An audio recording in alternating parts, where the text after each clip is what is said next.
ප්‍රථමෙන් දේශීය ප්‍රවෘත්ති. ශ්‍රී ලංකාව ධර්මද්වීපයක් බවට පත් කරමින් අනුබුදු මිහිඳු මහරහතන් වහන්සේ මිහින්තලයට වැඩම කළ පොසොන් පුන් පොහොය අදයි.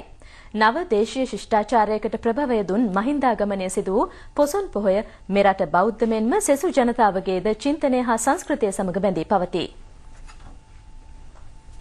දඹදිව අශෝක අධිරාජයාගේ අනුග්‍රහයෙන් මොග්ගලීපුත්ත තිස්ස මහරහතන් වහන්සේගේ මූලිකත්වයෙන් පැවති තුන්වැනි ධර්ම සංගායනාව අවසානයේ රටවල් 9ක ධර්ම ප්‍රචාරක සේවා සංවිධානය කෙරින. ඒ අනුව අශෝක අධිරාජයාගේ පුත් මිහිඳු මහරහතන් වහන්සේ ප්‍රමුඛ මහරහතන් වහන්සේ 5 නමක්, සාමණේර නමක් සහ අනාගාමී උපාසක කෙනෙක් මිහින්තලයට සැපත් වූහ. මිහිඳු මහරහතන් වහන්සේගෙන් දහම් මසා දේවානම්පියතිස්ස රජු සමග 40000ක පමණ ශ්‍රී ලාංකිකයෝ බෞද්ධයන් බවට පත් වූහ. මීට වසර 2320කට පෙර මිහින්තලයේ නැරඹුණු මේ ධර්ම විජය සමග දිවයින පුරා බුදුදහම පැතිර ගොස් ශ්‍රී ලංකාව සදහම් ද්වීපයක් බවට පත්විය. එමගින් උදා වූයේ සමාජ හා ආර්ථික පරිවර්තන යුගයකි. මානව ගුණධර්ම වැඩි දියුණු වීමට මෙන්ම සමාජයේ සාමකාමී පැවැත්මට මහෝපකාරී දර්ශනයක් රට තුළ රෝපණය වූයේ මහින්දාගමනයේ ප්‍රතිඵලයක් වශයෙනි. අනුරාධපුර අටමස්ථානය, මිහින්තලය, තන්තිරිමලේ, සිතුල්පව්ව, මුතියංගනයේ ප්‍රධානව සියලු විහාරස්ථානවල විශේෂ ආගමික වැඩසටහන් සංවිධානය කර තිබේ. උවැසියෝ ලක්ෂ සංඛ්‍යාත පිරිසක් පෙහෙවස් සමාදන් වූහ. පොසොන් සත්‍යයක් ප්‍රකාශයට පත් කරමින් රජය මෙවර ආගමික වැඩසටහන් සඳහා විශේෂ අනුග්‍රහය සලසා තිබේ. සදහැවත් වූ 16 ලක්ෂයක් පමණ ආගමික වතාවත් සඳහා උතුරුමැද පළාතට පැමිණ සිටිති. ත්‍රස්තවාදය පරාජය කොට රටට සාමය උදාවීමෙන් පසු පොසොන් උත්සවය වෙනුවෙන් මෙතරම් විශාල ජනකායක් උතුරුමැද පළාතට පැමිණි ප්‍රථම අවස්ථාව මෙයයි. අනුරාධපුරය, මිහින්තලය හා තන්තිරිමලේ ඓතිහාසික පුදබිම්වලට පැමිණෙන සදහැවතුන්ට අවශ්‍ය සියලු පහසුකම් සලසා ඇතැයි පොසොන් කමිටුව පවසයි. අනුරාධපුර මිහින්තලය හා අනුරාධපුර තන්තිරිමලේ අතර විශේෂ බස් රථ සේවාවද පැවැත්වේ. අනුරාධපුර සිට මිහින්තලය දක්වා නොමිලේ ගමන් කිරීමට විශේෂ දුම්රිය ධාවනය කෙරේ. 4000ක පමණ පොලිස් බලෑනියක් ප්‍රදේශයට ආරක්ෂාව සලසති. සෑම පුරපසළොස්වක පොහෝ දිනකම අරලියගහ මන්දිරයේ සංවිධානය කෙරෙන ධර්මදේශනා මාලාවේ 99 වැන්න අද උදේ පැවැත්වින. ශාස්ත්‍රපති පූජ්‍ය ගන්තුනේ අස්සජි ස්වාමීන් වහන්සේ ධර්මදේශනාව පැවැත්වූහ. ධර්මාශෝක මහරජතුමා අනිකුත් රටවල් වලට වෙනත් ධර්ම දූතයන් යවමින් තමන්ගේම පුතණුවන් ඊට පස්සේ දියණිය පැවිදි වෙච්ච සංඝමිත්තා මහරහත් මෙහෙණින් වහන්සේ ලංකාවට වැඩමවන්න සැලැස්සුවා. මේ ලංකාවේ තමයි ශාසනය දීර්ඝ කාලයක් ස්ථිරව පවත්නේ කියන පණිවිඩය ඊට කලින් දැනගෙන හිටිය නිසා බුද්ධ වචනයක් හැටියට ඒක මහා වංශ සඳහන් වෙනවා. පතිට්ඨිස්සති දේවින්ද ලංකායන් මම ශාසනං, මගේ ශාසනය දෙවියන්ගේ රජ සක්‍රයාණෙනි, මගේ ශාසනය පිහිටන්නේ ලංකාද්වීපයේ කියන ඒ පූර්ව ප්‍රකාශය, පුරෝ කථනය බුදුහාමුදුරුවෝ කළ බව ධර්මාශෝක රජතුමා දැනගෙන ඉඳලා තියෙනවා. මොග්ගලී පුත්තිස්ස මහරහතන් වහන්සේ දැනගෙන හිටියා. ඒ නිසා තමයි වැඩි අවධානයක් අපේ රට කෙරෙහි යොමු කළේ. මිහිඳු මහරහතන් වහන්සේ දෙසූ ශ්‍රී සම්බුද්ධ ධර්මය සුචරිතවත් ජාතියක් ලෙසින් දිවිසරු කර ගැනීමට අපට ඉවහල් වූ බව ජනාධිපති මහින්ද රාජපක්ෂ මැතිතුමා කියා සිටී. එම සුචරිතවත් දහම් මාවත රාජ්‍ය පාලනයටද වටිනා ආදර්ශයක් එක් කළේය. දැහැමි පිළිවෙතින් සරු සමාජයකින් රටත් ජනතාවත් ආරක්ෂා වන බව තමා දැඩිව විශ්වාස කරන බවද ජනාධිපතිතුමා පොසොන් දින පණිවුඩයෙන් අවධාරණය කරයි. සතර අගතියෙන් තොර වූ රාජ්‍ය පිළිවෙත නිසා ආර්ථික, සමාජික හා සංස්කෘතික සියලු තැන්හි අනෙක් ජාතීන් අතර අප සුවිශේෂී ජාතියක් බවට පත් කර තිබේ. මිහිඳු මහරහතන් වහන්සේගේ ලංකා ගමනය නිසා අවිහිංසාවාදී වූද ප්‍රඥා සම්පන්න වූද ශ්‍රේෂ්ඨ ධර්මයක් දායාද විය. ජාතිය අභිමානවත් කළ ඒ සදහම් මඟ අකණ්ඩවත් අවිච්ඡින්නවත් පෙරටගෙන යාම අප වෙත පැවරී ඇති වගකීමකි. සැමට සුවසේ ජීවත් විය හැකි දැහැමි සමාජයක් වෙනුවෙන් බොහෝ දේ ක්‍රියාත්මක කර ඇතැයිද ජනාධිපතිතුමා කියා සිටී. මහින්දාගමනය මෙරට ආගමික, සංස්කෘතික හා සමාජ පුනර්ජීවනයට බලපෑ ප්‍රධාන සාධකයේ බව අග්‍රාමාත්‍ය දිමුච්චරත්න මහතා පවසයි. ශ්‍රී ලාංකීය ජන සමාජයේ යහපත් පරිවර්තන රසක් ඇති වූයේ මිහිඳු මහරහතන් වහන්සේගේ වැඩම කිරීමෙන් පසුවයි. වඩාත් උසස් සමාජ තත්ත්වයක් කරා රටත් පාලකයන් හා පාලිතයිනුත් ඔසවා තැබීමේ කාර්යය පැවරී ඇත්තේ බුදුදහමට හා සංඝරත්නයට බවද අග්‍රාමාත්‍යවරයා සිය පොසොන් දින පණිවිඩයෙන් කියා සිටී. ශ්‍රී ලංකා රූපවාහිනී සංස්ථාව මෙවර පොසොන් විශේෂ වැඩසටහන සංවිධානය කරන්නේ තන්ත්‍රිමලේ සද්ධර්ම වංශා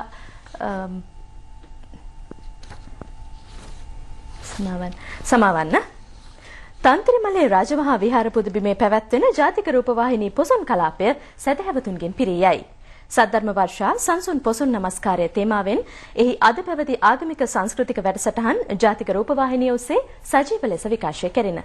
බ්‍රහ්මචර්යා වේරමණී සික්ඛාපදං සමාදි පෙහෙවස් සමාදන් වීමට පැමිණි උවැසිවසියන් අෂ්ටාංග සීලේ පිහිටුවීම හා බුද්ධ පූජාව පැවැත්වීමෙන් පොසොන් පෝදා ආගමික වතාවත් ආරම්භ කෙරෙන.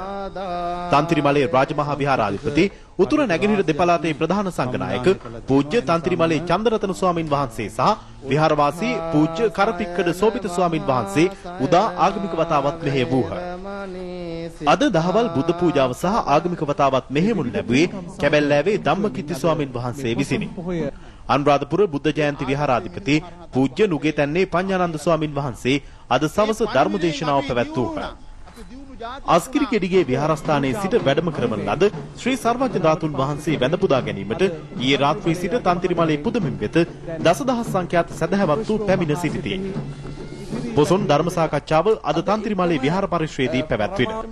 පැපිලියාන සුනේත්‍රා දේවී පිරිවෙන් විහාරාධිකාරී ආචාර්ය පූජ්‍ය මැදගොඩ අබේතිස්ස ස්වාමින් වහන්සේ සහ ශ්‍රී ලංකා රූපවාහිනී සංස්ථාවේ සභාපති මොහාන් සමරනායක මහතා ධර්ම සාකච්ඡාවට සහභාගී වූහ. දවස් කළමනාකරණය කරන විදිය ඒ වගේම කසුන් අපදුටුවා ශ්‍රී ලංකා රූපවාහිනී සංස්ථාව මෙවර විශේෂ පොසොන් කලාපය සංවිධානය කළේ තන්ත්‍රිමලයේ සිට අද රාත්‍රියේ විශේෂ පොසොන් බැතිගේ ප්‍රසංගයක් පැවැත්වීමට නියමිතයි එහිදී. රන්සි යොමුමු තන්ත්‍රිමලයට වජිරායබෝවන්. අද දවස පුරාම පැවැත්වුණු තන්ත්‍රිමලේ පුදුබිමේ සද්ධර්ම වර්ෂා පොසොන් කලාපයේ වැඩසටහන් නිමවට පත්වෙන්නේ මේ වේදිකාවේ සිට ලංකාවේ ජනප්‍රියතම ශිල්පීන් සහභාගී වන බැතිගී වැඩසටහනකින්. එක මතක් කරන්න ඕන අතිවිශාල ජනතාවක් අද තන්ත්‍රිමලේ පුදුබිම වැඳ පුදා ගන්නට මේ ස්ථානට පැමිණ සිටිනවා. මම හිතන්නේ ගෞරවනීය නායක ස්වාමීන් වහන්සේ අපට ප්‍රකාශ කළ පරිදි ඈත මෑත ඉතිහාසයේ වැඩිම ජනතා සහභාගීත්වයේ තන්ත්‍රිමලේ පුදුබිමට අද දිනේ තමයි වාර්තා වී තිබෙන්නේ. ඒ වගේම මේ ප්‍රදේශයට එහෙම නැත්නම් මේ පුදුබිම වන්දනාමාන කරන්න පැමිණුණු සදහැවතුන් සදහැතියන් කසුන් අපිට කියා සිටියා. ඔවුන් තිසා වැවේ සිට මේ ස්ථානයට පැමිණෙන අවස්ථාව දක්වා පැය 4:00ක පමණ කාලයක් ගත කරපු බව. සාමාන්‍යයෙන් විනාඩි 30ක් 45ක් ඇතුළත මේ මාර්ග සංවර්ධනයත් එක්ක මේ ප්‍රදේශයට ළඟා වෙන්න පුළුවන්.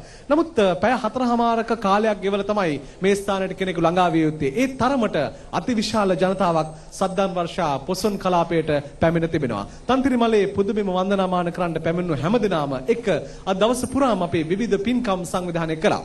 ඒ පින්කම් වල අවසාන අංගය විදිහට තමයි ශ්‍රද්ධාංජලි මේ ගීතාවලිය අපි ගෙනෙන්න බලාපොරොත්තු වෙන්නේ. මේ ගීතාවලිය ශ්‍රවණය කරනු දකින්නු රිසියෙන් තන්ත්‍රිමලේ අවටගම් වාසීන් ඒ වගේම තන්ත්‍රිමලේ පුදුබිම වැඳ පුදා ගන්න පැමිණු සදහැතියන් හැමදෙනාම එකතු වී සිටිනවා. ඒ නිසා ජාතික රූපවාහිනිය අපේ රටේ ජාතික අනන්‍යතාවය සුරකිමින් ඒ වගේම යහපත් සංස්කෘතික පුරවැසියන් බිහි කරන ගමනේ තවත් එක් අපූර්ව නවතැන් පොලක් විදිහට අපිට මේ මොහොත හඳුන්වා දෙන්න පුළුවන්කම තිබෙනවා. ඒ වගේම ජාතික රූපවාහිනිය සමග මේ කටයුත්ත ගෙනීමේදී ශ්‍රී ලංකා යූත් ජාතික තරුණ සේවා සභාව වගේම ටවර් හෝල් රංගහල පදනම ආදී වූ ආයතන ගණනාවක් එකතු වෙනවා. විශේෂයෙන්ම යෞවන කටයුතු නියෝජ්‍ය මාත්‍ය දුමින් දිසානායක මැතිතුමාන්ගේ මඟ පෙන්වීම පරිදි මේ ශ්‍රී ලංකා යූත් වාද්‍ය වෘන්දය අද දවසේදී සහභාගීත්වය සපයනවා. අපි ආරාධනා කරනවා හැම දිනාටම එන්න එකතු වෙන්න තන්ත්‍රිමලේ රාජමහා විහාරස්ථානයේ පැවැත්වෙන මේ ශ්‍රද්ධාංජලි ගීතාවලිය ශ්‍රවණය කරන්නට. අපි යමු වෙනවා ප්‍රධාන පාලක රජයට.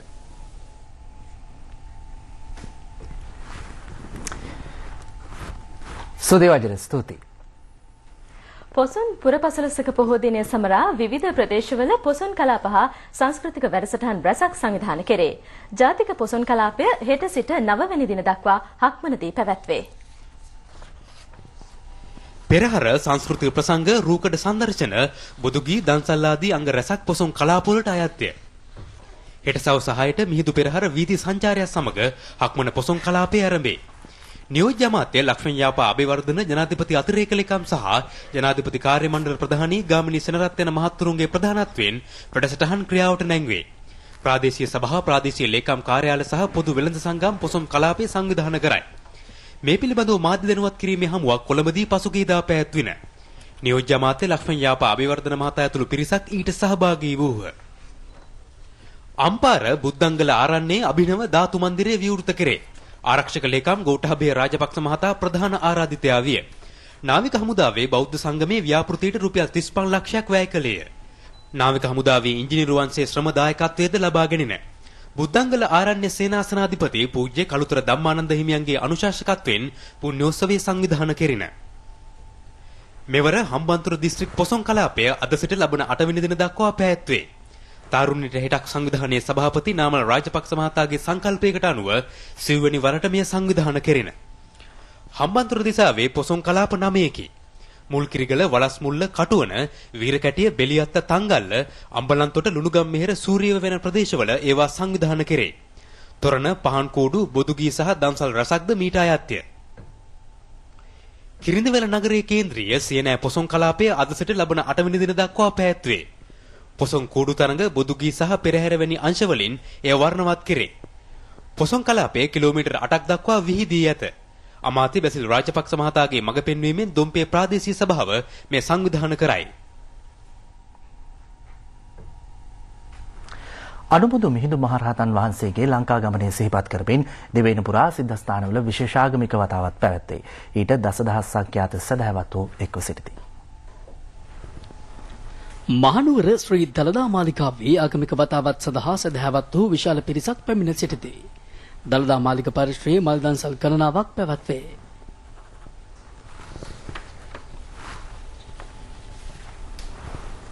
ඓතිහාසික මහියංගන රාජමහා විහාරයේද සදහැවතුන්ගෙන් පිරී පවතී.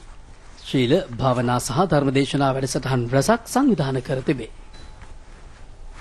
බදුල්ල ඓතිහාසික මුතියංගන රජමහා විහාරස්ථානයේදීද සදහැවත් වූ දහස් ගණනක් පෙහෙවස් සමාදන් වූහ. කුරුණෑගල ඇත්කඳ විහාරස්ථානයේදී දාන ශීල භාවනා විශේෂ වැඩසටහන් පැවැත්වේ. කතරගම කිරිවෙහෙර පුදබිමේ ආගමික වතාවත් වලටද විශාල පිරිසක් එක් වූහ. පොළොන්නරුව ඓතිහාසික ගල් විහාර පරිශ්‍රයේදීද සදහැවත් වූ දහස් ගණනක් පෙහෙවස් සමාදන්ව සිටිති. ඓතිහාසික සිතුල්පව්ව පූජා භූමියේ සදහැවතුන්ගෙන් පිරී පැවතින රාජ්‍ය අනුග්‍රහයෙන් ප්‍රතිසංස්කරණය කෙරෙනු චෛත්‍ය කොත නිරාවරණය කෙරුණේ ආරක්ෂක ලේකම් ගෝඨාභය රාජපක්ෂ මහතා ඇතුළු පිරිසකගේ සහභාගීත්වයේදී. ඓතිහාසික මාලිගාවිල පුදබිමේද පොසොන් සීල භාවනා වැඩසටහන් පැවැත්වින. අම්පාර ප්‍රදේශයේ විහාරස්ථානවලදීද පොසොන් පින්කම් මාලාවක් සංවිධානය කෙරේ. විරමෙන් අනතුරුව තවත් ප්‍රවෘත්ති බලාපොරොත්තු වන්න. කාශය සමග තවත් දේශීය පුවත්. මහින්ද චින්තනයෙන් පිළිඹු වන්නේ ජනතා අපේක්ෂා බව අමාත්‍ය වාසුදේව නානායක්කාර මහතා කියා සිටී. එක්සත් ජනතා නිදහස් සන්ධානයට සම්බන්ධ වැඩ කරන ජනතා බලවේගයේ ප්‍රථම සමුළුව අමතමින් ඔහු මේ බව සඳහන් කළේය. මහරගම තරුණ සේවා මධ්‍යස්ථානයේදී සමුළුව අද පැවැත්වින. මෙය රාජ්‍ය සහ පෞද්ගලික අංශයේ වතුකරේ සහ ස්වයං රැකියා නියුක්තිකයන්ගේ වෘත්තීය සමිති එකමුතුවකි. මේ සන්ධානය ඉහළින් කරකවන එකක් නෙමෙයි. මේක පහළ ජනතා බලය මත ගොඩනැගුණු ව්‍යුහයක්. මේ සන්ධානයේ මහින්ද චින්තනය අරගෙන බලන්න. ඒකේ පිළිබිඹු වෙන්නේ මේ රටේ ජනතාවගේ අපේක්ෂාවක්. අධිරාජ්‍යවාදීන් වෙනුවෙන් උන්ගේ දෙපා ළඟ වැටිලා මේ රටේ ඉහළ පන්තියත් එක්ක කරේ අත දමාගෙන පහළ ජනතාව ඊට අනුරූපව කරකවන දක්ෂිණාංශික දේශපාලනයට වෙනස් මාවතක් සන්ධානය ආරම්භයේ සන්ධානයේ ජනතාවගේ හෘද ස්පන්දනයේ හෘද සාක්ෂියේ පිළිබිඹුවයි.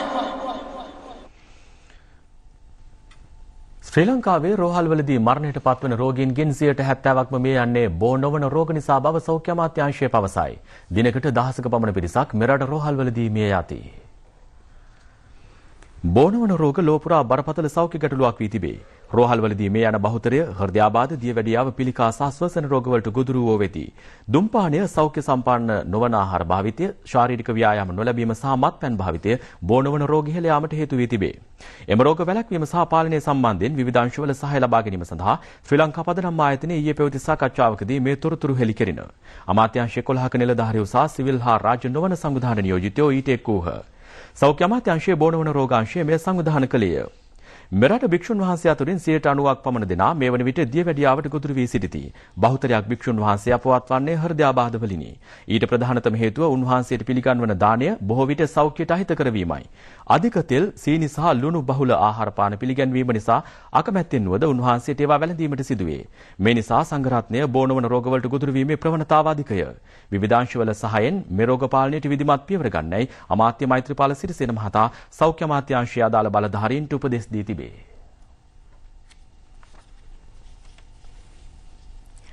මහියංගනය ප්‍රදේශයේ වනාලි ප්‍රහාර උග්‍ර වී ඇතැයි ප්‍රදේශවාසීහු මැසිවිලි නගති. මේ අනතුරුදායක තත්ත්වය වගකිව යුතු අංශවලට වරින් වර දැනුම් දී තිබේ. එහෙත් අදාළ බලධාරීන් මෙතෙක් කිසිදු පියවරක් ගෙන නැතැයි මහියංගනය ප්‍රදේශවාසීහු චෝදනා කරති. එහා පැත්තෙන් ආව වාගේ මෙහා පැත්තෙන් මේ යන්න. ඔයාලා වැවට ගියා වාගේ වැවේ ගිහිල්ලා ඉන්නේ. මොනා කරන්නේ දෙයයන් ආන්සේ. දෙයහම්දෝ ආව වාගේ මේ පැත්තෙම වයන්නේ. දැන් අවුරුදු 4ක් විතර එකම දිගට අලි එනවා. ඇවිල්ලා මේ දැනට 12 දෙනෙක් විතර මරලා තියෙනවා. වනජීවි නිලධාරීන්ට අපි දැන් අලි ආවහම දැනුවත් කරනවා. දිගින් දිගටම කියනකොට ඒගොල්ලන්ට ඒක කරදරයක් වුණා. අපි ඒගොල්ලන්ගේ ජංගම දුරකථන වලට කතා කරනකොටත් ඒවා මේ ක්‍රියා විරහිත කරනවා පමණක් වෙලාවට. අයියෝ මහත්තයෝ වනජීවි නම් කිව්වට වැඩක් නැහැ. මොකද මේ දවස් ටිකේම අපි අලි එළවනවා. වසර 4කට ආසන්න කාලයක සිට මහියංගනය හා රිදිමාලියද්ද ප්‍රාදේශීය ලේකම් බල ප්‍රදේශවල ජීවත් වන ජනතාව අලින්ගෙන් සිදුවන හිරිහැර හේතුවෙන් බොහෝ දුෂ්කරතාවයන්ට මුහුණ දී සිටිති. ආසන්න කාලයේදී මරණ 12ක් පමණ වාර්තා වී තිබේ. අලි ප්‍රහාරයක් හේතුවෙන් පසුගිය නොවැම්බර් මාසයේදී කාන්තාවක් ජීවිතක්ෂයට පත් වූ අය. 500කට ආසන්න පහර දීම් සංඛ්‍යාවක් වාර්තා වී ඇත. අවසන් පහර දීම ඊයේ රාත්‍රී සිදුවිය. මේ ගිය සතියේත් අලි ආවා. ඊයේ රාත් අලි ආවට කියන්නේ ගේ ළඟට නම් ආවේ නැහැ. අලි ඇවිල්ලා ගියා. ඉතින් ඒ නිසා මේ අලින්ගෙන් ඇත්තම තියෙන කරදරේ අපිට අලි නිදහස් කරලා දෙනවා නම් ලොකු දෙයක්. මොකද අහිංසක දරුවෝ පොඩි අය ඉන්නවා.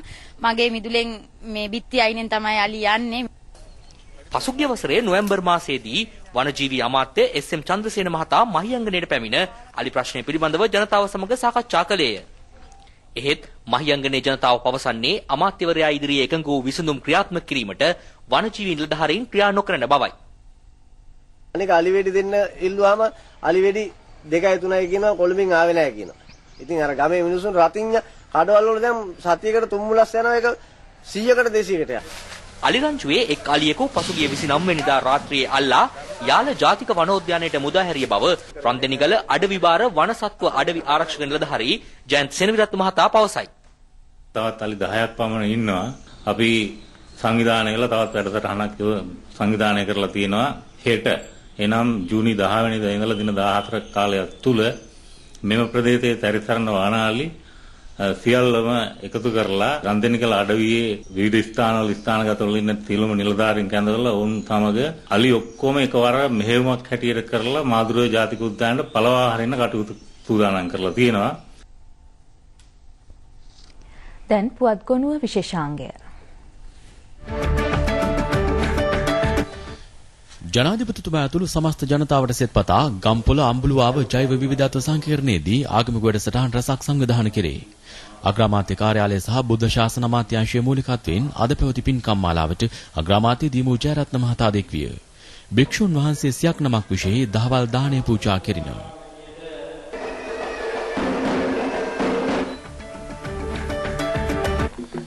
කන්තලේ ජයන්තපුර නිවාසතිය ව්‍යාපෘතිය ඉදිකිරීම ආරම්භයි. ජනසෙවන දීප ව්‍යාප්ත වැඩසටහන යටතේ මීට වැය කරන මුදල රුපියල් 60 ලක්ෂයකි. මුල්ගල තැබීමේ අවස්ථාවට අමාත්‍ය විමල් වීරවංශ මහතා ඇතුළු පිරිසක් එක් වූහ. මාතලේ සමන්දාව කුරුළුගම විදුලි ව්‍යාපෘතිය ජනතා අයිතියට පැවරේ. පවුල් 45කට සෙත සැලසෙන ව්‍යාපෘතියට රුපියල් 20 ලක්ෂයක් වැය කෙරින. නියෝජ්‍ය අමාත්‍ය රෝහණ දිසානායක මහතා විදුලි ව්‍යාපෘතිය විවෘත කළේය. මේකමුව මීරිගම උළුඅම්බල මක්කර 50 ප්‍රදේශයේ පැරණි පාලම වෙනුවට නව පාලමක් ඉදි කෙරේ. වියදම රුපියල් 2 කෝටියකි. මන්තිරු දෙකක් සහිත පාලම මීටර් 10ක් පළලය. පාර්ලිමේන්තු මන්ත්‍රී සුදර්ශනී ප්‍රනාන්දුපුල්ලේ මහත්මිය අද ඊට මුල්ගල තැබුවාය. පොළොන්නරුව දිස්ත්‍රික්කයේ අඩු ආදායම්ලාභී පවුල්වල දරුදරියන් 550 දෙනෙකුට පාසල් උපකරණ පිරිනැමි. මෙය රාජ්‍ය ආරක්ෂක හා නාගරික සංවර්ධන අමාත්‍යාංශයේ සේවා වනිතා ඒකකයේ ව්‍යාපෘතියකි. එහි සභාපති අයෝමා රාජපක්ෂ මහත්මිය පාසල් උපකරණ බෙදා දුන්නාය. යාපනයේ දිස්ත්‍රික්කයේ ආබාධිත පුද්ගලයන් සඳහා නිවාස 36ක් ඉදි කෙරේ. පළමු නිවසට ඊයේ මුල්ගල තබන ලද්දේ අමාත්‍ය ෆීලික්ස් පෙරේරා මහතා විසිනි. පළමු අදියර යටතේ එක් නිවසකට වෙන් කෙරෙන මුදල රුපියල් 2 ලක්ෂයකි.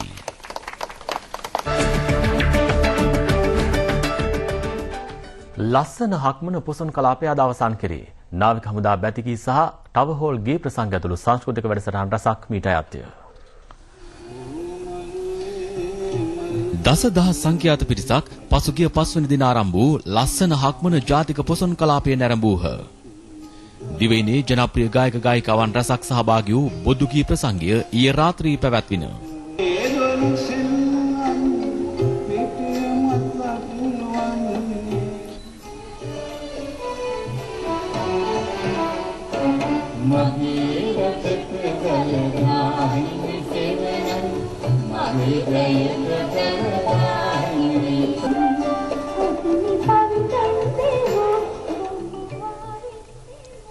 අදත් රෝකඩ සංදර්ශනයක් පැවැත්වේ.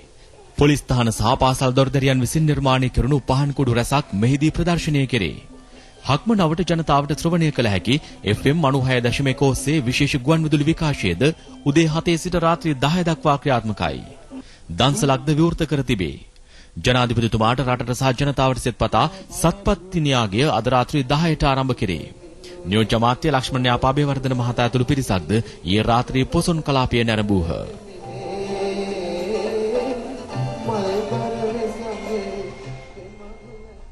ඔරගොඩවත්ත මජීඩ් ප්‍රදේශයේ නීති විරෝධී ගව ඝාතකාගාරයක් වැටලීමට ග්‍රෑන්ඩ් පාස් පොලිසිය සමත් වේ.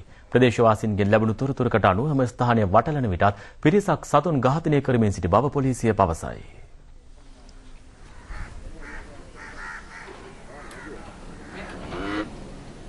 සතුන් ඇති කරන මුවාවෙන් ඝාතකාගාරය රහසිගතව පවත්වාගෙන ගොස් තිබේ.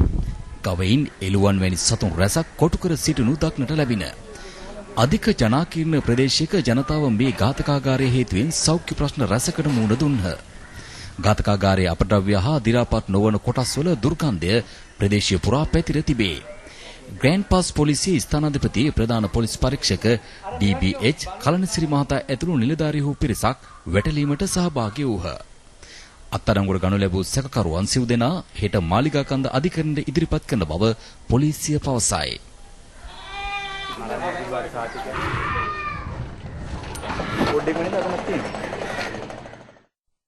රූපවාහිනී දේශීය පුවත් ඔබ වෙත ගෙනීමේ ඉකුත් බදාදා දකුණු ඇෆ්ගනිස්තානයේ ලෝකාඩ් ප්‍රාන්තයට එල්ල කරන ලද ගුවන් ප්‍රහාරයෙන් සාමාන්‍ය වැසියන් මේ යාම පිළිබඳව නේටෝව ඇෆ්ගනිස්තානයෙන් සමාව ගනී. ප්‍රහාරයකදී සාමාන්‍ය වැසියන් මිය ගිය බව නේටෝව පිළිගත් ප්‍රථම අවස්ථාව මෙයයි. ළමයින් ඇතුළු සාමාන්‍ය වැසියෝ 18 දෙනෙක් පමණ ප්‍රහාරයෙන් මිය ගියහ. එය ම්ලේච්ඡ ප්‍රහාරයක් ලෙස හෙලා දකින බව ඇෆ්ගන් ජනාධිපති හමීඩ් කරසායි කියා සිටී. මේ අතර ඇෆ්ගනිස්තානයේ හමුදා ප්‍රධානී ජෝන් ඇලන් ලෝකාඩ් ප්‍රාන්තයේ පුලි අලම් ප්‍රදේශයේදී ජනතා නියෝජිතයින් ඇතුළු පිරිසක් ඊයේ හමු විය. තමන් සමාව ඉල්ලා සිටියද මියගිය පුද්ගලයන්ට යලි පණ දිය නොහැකි බව ඔහු ප්‍රකාශ කළේය. විපතට පත්වුවන්ගේ පවුල් සමග ශෝකය බෙදා ගන්නා බවද ඔවුන් වෙනුවෙන් සාධාරණත්වය ඉටු කරන බවද ඔහු සඳහන් කළේය. විදේශ පුවත් කිහිපයක් ලොහුඩින්.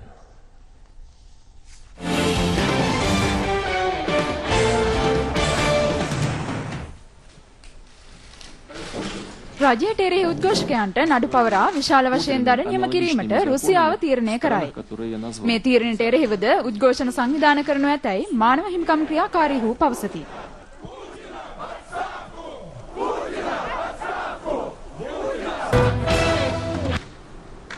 ෂැන්හයි සහයෝගිතා සංගම් සමාජිකයෝ ටජිකිස්තානයේදී ඒකාබද්ධ හමුදා පුහුණුවක් ආරම්භ කරති. 2000ක පමණ පිරිසක් සහභාගී වන හමුදා අභ්‍යාසයේ ආරමුණ ත්‍රස්තවාදය තුරන් කිරීමයි. 各级讲要以什么道上合组织，从不对抗、不结盟、不针对第三国。වසර 2000ක් පමණ පැරණි හමුදා පිළිරු 120ක් චීනයෙන් සොයාගැනී. ටෙරාකොටා භාවිතයෙන් ඒවා නිර්මාණය කර තිබේ.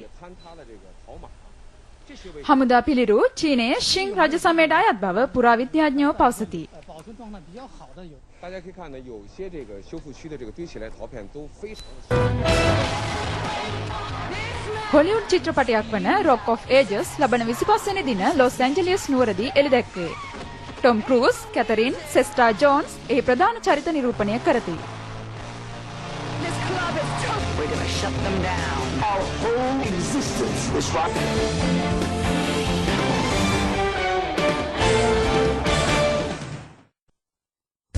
ක්‍රීඩා පුවත්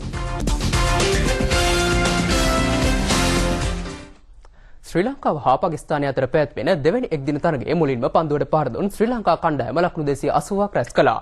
තිරකරන ඩිල්ෂාන් නොදැවී ශතකයක් ලබා ගත්තා. ඔහු ලබාගත් 13 වැනි ශතකය මෙයයි. කාසිවාසී දිනාගත්තේ ශ්‍රී ලංකා නායක මහේල ජයවර්ධනයි. උපුල් තරංග සහ තිරකරන ඩිල්ෂාන් ප්‍රථම කඩුල සඳහා ලකුණු 37ක සමත්තාවක් ගොඩනැගුවා. තරංග ලකුණු 17කට දැවී ගියා. ඩිල්ෂාන්ට එක්වෝ කුමාර් සංගක්කාර ලකුණු 18ක් ලබා පිටියෙන් ඉවත් වුණා. ඩිල්ෂාන්ට එක්වෝ දිනේෂ් චන්දිමාල් තුන්වෙනි කඩුල සඳහා ලකුණු 70ක සමතාවක් ගොඩනගා ලකුණු තත්ත්වය ඉහළට ගෙන ආවා. දිනේෂ් චන්දිමාල් දැවී ගියේ ලකුණු 32කටයි. නායක මහේල ජයවර්ධන ඩිල්ෂාන් සමග ශ්‍රීවෙන් කඩුල වෙනුවෙන් ලකුණු 86ක සමතාවක් ගොඩනැගුවා. මහේල ජයවර්ධනගේ ලකුණු 53ට 4 පාර 8ක් අයත්. ඩිල්ෂාන් නොදැවී 119ක් ලබා ගත්තා. ඊට 4 පාර 11ක් සහ 6 පහරක් ඇතුළත්. තිසර පෙරේරා ලකුණු 24යි. එය අනුව ශ්‍රී ලංකා කණ්ඩායම 100 පන්දුවාර 50 කඩලු 4ක් දැවී ලකුණු 280ක් රැස් කළා. පාකිස්තාන කණ්ඩායම පිළිතුරු ඉනිමේදී පන්දුවාර 20කදී කඩලු 2ක් දැවී ලකුණු 96ක් ලබා ක්‍රීඩා කරමින් සිටිනවා.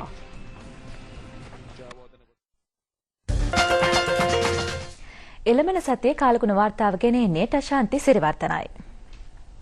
දැන් අප අවධානය යොමු කරන්නේ සතියේ විශේෂ කාලගුණ වාර්තාවට. මුලින්ම විමසා බලන්නේ බස්නාහිර පළාතේ කාලගුණ තත්ත්වය. බස්නාහිර පළාතේ මීගමුව, කොළඹ, මොරටුව, කළුතර ආදී ප්‍රදේශවලට අකුණු සහිත වැසි බලාපොරොත්තු වන්නට පුළුවන්. නිරිත දිගින් රට තුළට හමනා සුළඟේ වේගය පැයට කිලෝමීටර් 40ත් 54 අගයක් ගන්නවා. ඉන් අනතුරුව අප අවධානය යොමු කරනවා දිවයිනේ දකුණු පළාතේ කාලගුණ තත්ත්වයට. කෙසේ වෙයිද බලමු දකුණු පළාතේ කාලගුණ තත්ත්වය. ගාල්ල සහ මාතර දිස්ත්‍රික්කවලට සතියේ මුලදී වැසි බලාපොරොත්තු වන්නට පුළුවන්. නමුත් සති අන්තයේ වැසි රහිතයි. හම්බන්තොට දිස්ත්‍රික්කයේ සති අන්තයේදී වැසි අපේක්ෂා කළ හැකි. දකුණු මුහුද තීරයේ රළු වේ හැකි බව නාරායතනයේ ප්‍රකාශයට පත් කරනවා. ඉන් අනතුරුව අප සලකා බලන්නේ මධ්‍යම කඳුකරයේ කාලගුණ තත්ත්වය. මධ්‍යම කඳුකරයේ මහනුවර දිස්ත්‍රික්කයේ නිශ්චිත කාල සීමාවකින් තොරව ඕනෑම වේලාවක වැසි ඇතිවන්නට පුළුවන්. ඉන් අනතුරුව නුවරඑළිය ප්‍රදේශයේ සති අන්තයේ වියලි කාලගුණ තත්ත්වයකුයි පවතින්නේ. නමුත් බදුල්ල දිස්ත්‍රික්කයේ සතිය පුරාම වියලි කාලගුණ තත්ත්වයක් අපේක්ෂා කළ හැකියි. මධ්‍යම කඳුකරයේ බටහිර බැවුම් ප්‍රදේශවලට නිරිත දිගින් හමනා සුළඟේ වේගය පැයට කිලෝමීටර් 40ත් 50ත් අතර අගයක් ගන්නවා. ඉන් අනතුරුව විමසා බලන්නේ උතුරු මැද පළාතේ කාලගුණ තත්ත්වය. උතුරු මැද පළාතේ අනුරාධපුර දිස්ත්‍රික්කයට අවධානය යොමු කරන්නේ අනුරාධපුර දිස්ත්‍රික්කයට සතිය පුරාම වියලි කාලගුණ තත්ත්වයක් අපේක්ෂා කළ හැකියි. ත්‍රිකුණාමල දිස්ත්‍රික්කයට සති අන්තයේදී මධ්‍ය වැසි බලාපොරොත්තු වන්නට පුළුවන්. නැගෙනහිර මුහුදු තීරයේ රළු වේ හැකි බවයි නාරා ආයතනයේ ප්‍රකාශයට පත් කරන්නේ. අවසාන වශයෙන් අවධානය යොමු කරන්නේ යාපන අර්ධද්වීපයට සතිය මුලදී වැසිත් සති අන්තයේදී වියලි කාලගුණයකුත් බලාපොරොත්තු වන්නට පුළුවන්. හමු වෙමු ලබන සතියේදීත් මෙවැනිම කාලගුණ වාර්තාවක් සමග. ප්‍රවෘත්ති අවසන් කිරීමට පෙර යලි ශීර්ෂ පාඨ. 15 වෙනි ආසියාතික කනිෂ්ඨ මලල ක්‍රීඩා තරගාවලිය ආරම්භය. ජනාධිපතිතුමාගේ බ්‍රිතාන්‍ය වතිකාන නිල චාරිකාව අවසන්. ශුද්ධෝත්තම පාප් වහන්සේ ශ්‍රී ලංකාවට තිරසාර සාමය ප්‍රාර්ථනා කරති. අමරිකානු ගැති දේශපාලන න්‍යාය පත්‍රයකට අනුව ක්‍රියා කරන බවට නව නීදම් පිල්ලයට සහ මානව හිමිකම් කවුන්සිලයට චෝදනා. ඔරුකුඩවත්ත මජිත් ප්‍රදේශයේ නීති විරෝධී ගව ඝාතකාගාරයක් සොයාගැනී. ගුවන් ප්‍රහාරයකින් සාමාන්‍ය වැසියන් මිය යාම පිළිබඳව නේටෝ හමුදා ඇෆ්ගනිස්තානයෙන් සමාව ගනී. ඒ සමග අපගේ ප්‍රධාන ප්‍රවෘත්ති ප්‍රකාශය නිමවට පත් වෙනවා. ආයිබෝවන්